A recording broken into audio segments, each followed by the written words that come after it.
एक मकड़ी थी। उसने आराम से रहने के लिए एक शानदार जाला बनाने का विचार किया और सोचा कि इस जाले में खूब कीड़े मक्खियां फंसेंगी और मैं उसे आहार बनाऊंगी और मजे से रहूंगी।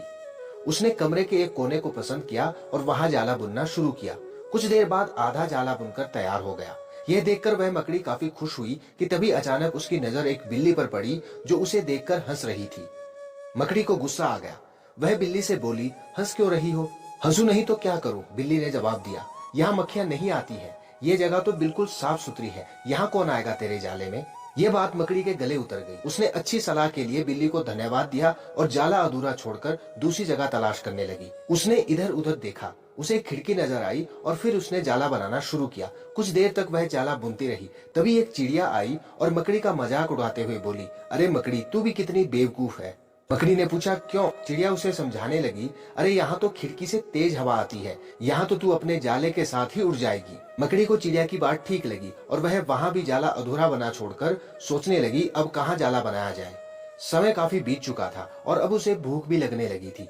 अब उसे एक अलमारी का खुला दरवाजा दिखा और उसने उसी में अपना जाला बुनना शुरू कर दिया।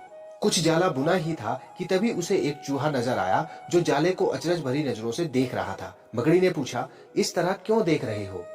चूहे ने कहा, अरे यहाँ कहाँ जाला बुनने चली आई? ये तो बेकार की अलमारी है। अभी ये यहाँ पड़ी है, कुछ दिनों बाद इसे बेच दिया जाएगा और तुम्हारी सारी मेहनत बेकार चली जाएगी। यह सुनकर मकड़ी ने वहां से हट जाना ही बेहतर समझा। बार बार प्रयास करने के कारण वह काफी थक चुकी थी और उसके अंदर जाला बुनने की ताकत ही नहीं बची थी। भूख की वजह से वह परेशान थी। उसे पछतावा हो रहा था कि अगर पहले ही जाला बुन लेती तो अच्छा रहता, पर अब कुछ नहीं कर सकती थी और उसी हालत में पड़ी रही। जब मकड़ी को लगा कि अब कुछ नहीं हो सकता तो उसने पास से गुजर रही चींटी से मदद करने का आग्रह किया। चींटी बोली, मैं बहुत देर से तुम्हें देख रही थी। तुम बार बार अपना काम शुरू करती और दूसरों के कहने पर उसे अधूरा छोड़ देती। जो लोग ऐसा करते हैं उनकी यही हालत होती है। और ऐसा कहते हुए वह अपने रास्ते चली गई और मकड़ी पछताती हुई निढाल पड़ी रही।